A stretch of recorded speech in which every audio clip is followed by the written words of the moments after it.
रूपी स्वर्णमयी लंका नौमे लक्ष्मण रोजते जननी जन्मभूमिश्च स्वर्गादपि गरीयसी। दोस्तों, टीचिंग टेल्स की ओर से आप सबको स्वतंत्रता दिवस की ढेर सारी शुभकामनाएं।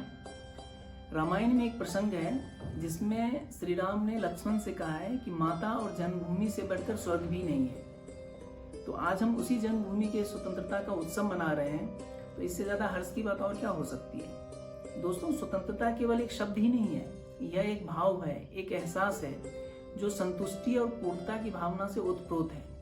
अपनी वर्तमान और अपने अतीत को देखते हुए हमारा ये उत्तरदायित्व है कि हम आने वाली पीढ़ी को इस बात की से अवगत कराएं कि हमारी आज़ादी जो हमें 74 साल पहले मिली वो किस कीमत पर मिली थी, और हमें इस बात से भी अवगत कराना चाहिए कि इसका हमें संरक्षण कैसे करना है।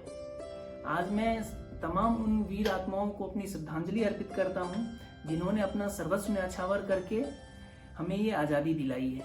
इसके साथ ही साथ मैं उन तमाम हस्तियों के प्रति भी अपनी कृतज्ञता ज्ञापित करना चाहता हूँ जिन्होंने एक गरीब, अशिक्षित और शोषित भारत को अपने ज्ञान और विज्ञान के बदौलत एक प्रगतिशील, चेतन, वैज्ञानिक और एक ऐसा समाज जिसमें कि सर्वनिहित है, ऐसे समाज की स्थापना की है। और आज ये आधुनिक भारत उन वैज्ञानिकों, सामाजिक कार्यकर्ताओं, चिंतक और राजनीतिक हस्तियों का ऋणी है जिनका योगदान अविस्मरणीय है। दोस्तों, हमारे समाज में सदैव ऐसे शख्सियत रहे हैं जिन्होंने बिना किसी पब्लिसिटी के समाज में उल्लेखनीय योगदान करते रहे हैं। आज के टाइम में भी बहुत सारे ऐसे व्यक्ति हैं जो कि अपना करियर पूरा सामाजिक परिवर्तन में लगा दिया है। तो ऐसे लोगों की संख्या बहुत है, तो हर किसी का मैं यहाँ पे तो जिक्र नहीं कर पाऊंगा। हम उनमें से कुछ चुने हुए लोगों के बारे में आज चर्चा करेंगे और उनसे रूबरू होंगे। दोस्तों, उनमें से सबसे पहला नाम आता है, वो है मिस्टर अजय और डॉक्टर अजय और डॉक्टर रानी बंके। डॉक्टर अजय के पिताजी महात्मा गांधी और विनोबा भावे के बहुत ही करीबी थे। एक समय की बात है, आज़ादी से पहले उनके पिताजी इंग्लैंड जाना चाहते थे अर्थव्यवस्था पढ़ने के लिए, परंतु महात्मा गांधी ने उनको सलाह दिया कि वो यहीं पे रह के गाँव में, भारत की गाँव में अर्थव्यवस्था को समझें। उनके पिताजी ने गाँव का भ्रमण किया और अपने समय के बहुत बड़े अर्थशास्त्री रहे हैं। डॉक्टर अजय और डॉक्टर रानी बंग एमडी और एमबीबीएस में गोल्ड मेडलिस्ट थे। उन्होंने अमेरिका से मास्टर इन पब्लिक हेल्थ में डिग्री हासिल की। वो चाहते तो वहाँ पे भी सेटल हो सकते थे या किसी डेवलप्ड कंट्रीज में बहुत अच्छी जीवन व्यतीत कर सकते थे, परंतु उन्होंने भारत आकर यहाँ के समाज में अपना योगदान देने का सोचा। उन्होंने महाराष्ट्र के गढ़चिरौली को अपना कार्यस्थल चुना और 1985 में सर्च फाउंडेशन की स्थापना की। सर्च फाउंडेशन मुख्य रूप से महिलाओं के स्वास्थ्य के प्रति और बच्चों का मृत्यु दर कम हो इसके लिए और स्वच्छता के लिए इन मुख्य चीज़ों पे काम करती है। और उन्होंने महिलाओं के प्रति महिलाओं में अवेयरनेस फैलाया जिससे कि वो अपने स्वास्थ्य के बारे में ध्यान रख पाए। और दोस्तों, मुझे ये बताते हुए बहुत खुशी होती है कि डॉक्टर अभय और डॉक्टर रानी के प्रयास से 1992 में गढ़चिरौली को नशा मुक्त जिले का दर्जा दिया गवर्नमेंट ने, और वहाँ पे शराब बंद कर दिया गया। ये देश का पहला जिला था। और उन्होंने डॉक्टर दंपति ने एक वहाँ पे हॉस्पिटल खोला है, जिस हॉस्पिटल में गरीब के लिए मुफ्त चिकित्सा सुविधा उपलब्ध होती है। और वहाँ की चिकित्सा के स्टैंडर्ड के बारे में मैं एक कहानी बताना चाहता हूँ कि डॉक्टर रानी के खुद का ऑपरेशन होना था, तो उन्होंने अपना ऑपरेशन उसी हॉस्पिटल में कराया। तो आप समझ सकते हैं कि किस लेवल का मेडिकल इंफ्रास्ट्रक्चर वहाँ पे अवेलेबल है। और ये दोनों लोग 30 साल से ज़्यादा से वहाँ पे कार्यरत हैं। तो इन्होंने अपने नॉलेज को युवा पीढ़ी के साथ शेयर करने का सोचा और उन्होंने निर्माण नाम से एक अभियान चलाया है जिसमें युवा इस अभियान से जुड़ के उनके अनुभव से सीखें और समाज में कुछ रचनात्मक बदलाव लाएं। तो मैं इनके प्रयासों की सराहना करता हूँ और इन विभूति को टीचिंग टेल्स की ओर से नमन करता हूँ। हमारे इस कड़ी के जो दूसरी विभूति हैं उनका नाम है सित्तावा जोड्डट्टी। इनकी कहानी बहुत ही दुख भरी है। इनका बचपन बहुत ही गरीबी से जूझा है। ये अपने माता पिता के सबसे छोटे संतान थे और उस टाइम में कुप्रथा चल रही थी जिसे हम देवदासी का प्रथा बोलते हैं। इनकी माता पिता ने इनको देवदासी के रूप में सौंप दिया था। 7 वर्ष की उम्र में ये देवदासी बन गई और 17 साल की उम्र तक ये 3 बच्चों की माँ भी बन चुकी थी। तब इनकी मुलाकात 1991 में वुमेन डेवलपमेंट कॉरपोरेशन की एमडी से हुई, जिन्होंने इनको अवगत कराया कि वो कितनी गलत जगह पे फंसी हुई हैं और इनको एहसास हुआ कि वो किस दलदल में है।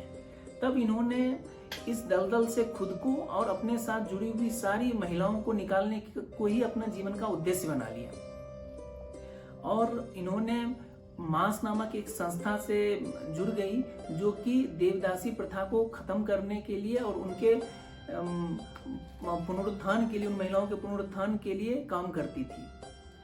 और 30 साल से वो इस संस्था से जुड़ी हुई हैं और 30 साल में उन्होंने 4000 से ज़्यादा महिलाओं को उस दलदल से बाहर निकाला है और उनको एक सम्मानजनक जीवन व्यतीत करने के लिए उनको रोजगार दिया है। रोजगार देने के लिए उन्होंने एक वोकेशनल ट्रेनिंग की स्थापना की है, जिसमें वोकेशनल ट्रेनिंग उन महिलाओं को दी जाती है ताकि वो आत्मनिर्भर बने और समाज में इज्जत के साथ अपनी जीवन व्यतीत कर पाए। टीचिंग टेल्स इन महान विभूति को भी अपना नमन करता है। हमारे इस कड़ी के जो तीसरे विभूति हैं उनका नाम है बाबर अली। इनका जीवन बहुत ही रोचक रहा है। ये वेस्ट बंगाल के मुर्शिदाबाद जिले के छोटे से गांव में रहते थे। इनके गांव में स्कूल नहीं था। इन्हें 10 किलोमीटर जाना पड़ता था स्कूल के लिए। 8 किलोमीटर बस से जाते थे और 2 किलोमीटर फिर भी पैदल चलना पड़ता था। और ये आते जाते रास्ते में इन्होंने देखा कि हमारे उम्र के बहुत सारे ऐसे बच्चे हैं जो स्कूल नहीं जाते हैं, खेतों में कहीं और काम कर रहे हैं। तो ये सोचते थे कि मैं कितना भाग्यशाली हूँ कि मुझे स्कूल जाने को मिल रहा है। तब इन्होंने सोचा कि क्यों ना मैं उन बच्चों को जो मैं खुद सीखता हूँ वो सिखा पाऊँ। इसी सोच के साथ उन्होंने अपने घर के बगीचे में एक अमरूद के पेड़ के नीचे एक विद्यालय की स्थापना की और उस विद्यालय में उन बच्चों को ये लाते थे जो कि फॉर्मल एजुकेशन में नहीं जा पाते थे, स्कूल नहीं जा पाते थे। ये खुद स्कूल जाते थे और जो खुद सीख के आते थे उन बच्चों को सिखाते थे। ये कारवां चलता गया। शुरू में बहुत दिक्कत आई, लोग अपने बच्चों को भेजते नहीं थे, लेकिन ये कन्विंस करते गए और धीरे धीरे समाज का भी थोड़ा बहुत सहायता इनको मिला। और आज इनके स्कूल में 500 से ज़्यादा बच्चे हैं और उस स्कूल का एक भवन भी खुद का बन चुका है। और सबसे बड़ी बात है कि उस स्कूल के 100% बच्चे बोर्ड एग्जाम पास करते हैं और उन छात्रों में से 60% लड़कियां हैं और वो लड़कियां आज कॉलेज जा रही हैं और अपना भविष्य बना रही हैं। अब इनका अगला उद्देश्य है कि वो एक वोकेशनल ट्रेनिंग उन बच्चों के लिए व्यवस्था करें जो आगे अगर पढ़ना नहीं चाहते हैं तो कुछ ऐसी हुनर सीखें ताकि खुद भी स्वरोजगार, खुद भी कुछ रोजगार कर पाएं और वहाँ के लोगों को भी रोजगार दे पाएं ताकि वो पिछड़ा हुआ इलाका आगे बढ़ पाए। तो मैं इनका जो प्रयास है और इनको नमन करता हूँ। और हमारी इस कड़ी की लास्ट विभूति है, उनका नाम है सोनल कपूर। दोस्तों, ये बहुत अच्छे आर्थिक रूप से बहुत अच्छे परिवार से बिलोंग करती हैं। इन्होंने दिल्ली यूनिवर्सिटी, सिम्बायोसिस, IBS जैसे कॉलेजों से शिक्षा हासिल की है और एक बहुत बड़ी मल्टीनेशनल कंपनी में ये जॉब करती थी, बहुत अच्छी प्रोफाइल पे थी। एक दिन कॉर्पोरेट ऐड के लिए शूटिंग चल रही थी इनकी, तब इनकी मुलाकात एक औरत से हुई जो हॉस्पिटल में अपनी बारी की प्रतीक्षा कर रही थी। उसके साथ एक 13 वर्ष की छोटी बच्ची थी। इन्होंने उस बच्ची को एक सेब दिया, सेब फल। तो उसकी मम्मी बोलती है कि इसने आज तक ये फल देखा नहीं है, तो आप इसे कृपया ना दें। तब इनको एक झटका सा लगा कि 13 साल की बच्ची ने आज तक सेब फल नहीं खाया। तब इनको एहसास हुआ कि कितनी गरीबी है भारत में और उन्होंने इस महिला से फिर डिटेल में बात की। तब उनको पता चला कि उस महिला के 6 बच्चे हैं और वो 7वें बच्चे को जन्म देने वाली है। और जो कहानी उसने आगे बताई वो सुन के उनके रोंगटे खड़े हो गए कि वो बोल रही थी कि अगर ये 7वां बच्चा भी एक लड़की हुई तो मैं उसका गला घोट दूंगी, ताकि अगर बेटा नहीं हुआ तो मुझे कमा के कौन देगा। और ये जो 13 साल की हुई है, इसको अगले साल से मैं एक वेश्यालय में भेजूंगी ताकि वो मुझे कमा के दे, ताकि मैं परिवार चला पाऊँ। ये सुन के उनके पाँव के नीचे से जमीन खिसक गया और उन्होंने अपने जीवन का उद्देश्य ही बदल दिया। उन्होंने सोचा कि मुझे इन लड़कियों के लिए, इन गरीबों के लिए कुछ करना है जो कि अपने पाँव पे खड़े हो पाएं और इस दलदल में मजबूरी के कारण न फंसे। और उन्होंने एक संस्था बनाई जिसका नाम है प्रोत्साहन फाउंडेशन। उस फाउंडेशन में उन तमाम गरीब लड़कियों को training, vocational courses and fun and learn concept पे शिक्षा दी जाती है, जहाँ खेल खेल में उन्हें सिखाया भी जाता है और बहुत सारी चीज़ें, एक्टिविटीज़ भी सिखाई जाती है, जिससे कि वो बहुत क्रिएटिव चीज़ें सीख पाएँ, जैसे कि क्राफ्टिंग हो गई, एड हो गया छोटा मोटा, या फिर सिलाई कढ़ाई हो गई, ताकि वो लड़कियां बड़ी होकर अपने पाँव पे खड़ी हो पाएं। तो इस तरह से उन्होंने हजारों लाइफ्स को चेंज किया है। तो टीचिंग टेल्स की ओर से इन विभूति को भी हमारा नमन है। दोस्तों, आपको अगर समाज में बदलाव लाना है तो उसके लिए जरूरी नहीं है कि आपके पास बहुत अच्छी शिक्षा हो या आप बहुत अच्छे बैकग्राउंड से हो। जरूरी है तो सिर्फ एक दृढ़ विश्वास की। हमने देखा कि बाबर अली जैसा एक 9 साल का बच्चा सैकड़ों लोगों के लाइफ को चेंज कर सकता है, 500 लोगों को फॉर्मल एजुकेशन में ला सकता है, एक खुद का स्कूल बना सकता है जो गरीबों के लिए फ्री में शिक्षा देता हो। हमने देखा कि अभय और रानी बंग जैसे अच्छे पढ़े लिखे लोग, गोल्ड मेडलिस्ट, अपना सारा पूरा जीवन गरीबों की सेवा में, उनके उत्थान में लगा दिया। हमने ये देखा कि सोनल कपूर जैसी हाईली क्वालिफाइड, बहुत अच्छी वेल सेटल्ड औरत ने अपना पूरा करियर एक गरीब के उत्थान के लिए, समाज के उत्थान के लिए लगा दिया। सित्तावा जोड्डाटी हम देखते हैं कि उन्होंने किस दलदल से अपने को निकाल और अपने साथ साथ हजारों औरतों को दलदल से निकाल के आज उनको अपने पांव पे खड़ा कर दिया है। तो दोस्तों, जरूरत है तो सिर्फ एक दृढ़ इच्छा शक्ति की, और सही मायने में स्वतंत्रता भारत को तभी मिलेगी जब हमें इन अशिक्षा से, इन कुरीतियों से और ये जो दकियानूसी चीजें चल रही है उनसे, इन सब चीजों से मुक्ति मिलेगी। तो आइए, ये एक प्रयास से ही संभव है।